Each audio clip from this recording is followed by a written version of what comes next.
Hey, this is Stephen Van Kampen-Lewis. It's January 18th, and I just made a video about this nobilia over here, but now I want to turn my attention to this guy over here. This is Cattleya lueddemanniana by nobilior. So it's a primary hybrid, not one that I've ever seen before, so I had to scoop it up at a show about a year ago. In fact, it was the last show, I think, that I had heard of before basically the world shut down for COVID. And that was our show here in Austin, and I was able to grab this particular flower. So let me turn the camera around and we'll take a look. So I just made a quick video about this nobilior cerulean. But let's take a look at this guy.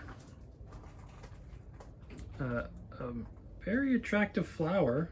You know, I'm still kind of on the fence on whether or not I want to keep it or sell it. It's pretty, it smells good.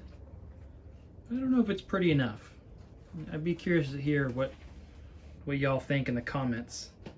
Let me pull the tag here so I can show you. This is, as far as I know, this is an unnamed hybrid. Nobilior amalii by lueddemanniana. So earlier I said it was lueddemanniana by nobilior, and that's not quite true. And that is important, believe it or not. So the fact that nobilior is the first plant named on this tag means that the nobilior was the pod parent. That was the flower that got pollinated, and then the pollen came from the lueddemanniana. And you can see this is originally created by Kintal Farms over there in Hawaii. They have some really cool stuff. So if y'all ever get a chance to go there or see some of their plants for sale, I encourage you to pick them up. They're doing some really cool breeding. But this is a pretty one. Zoom in on that lip there, and you can kind of see the patterns in the lip that come from the lueddemanniana parent. See that compared to my thumb there. And we'll zoom out.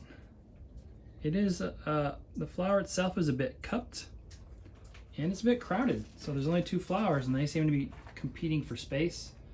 But as I move the camera around here, you can see how it's a kind of a cupped shape with a pretty lip, and like I said, a nice scent. So nothing super special about this one in my opinion, but it's pretty. But of course, it does take up space.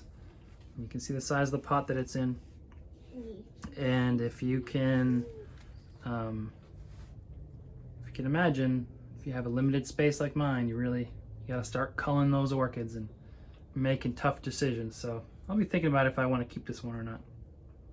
Anyway, have a great day. Bye.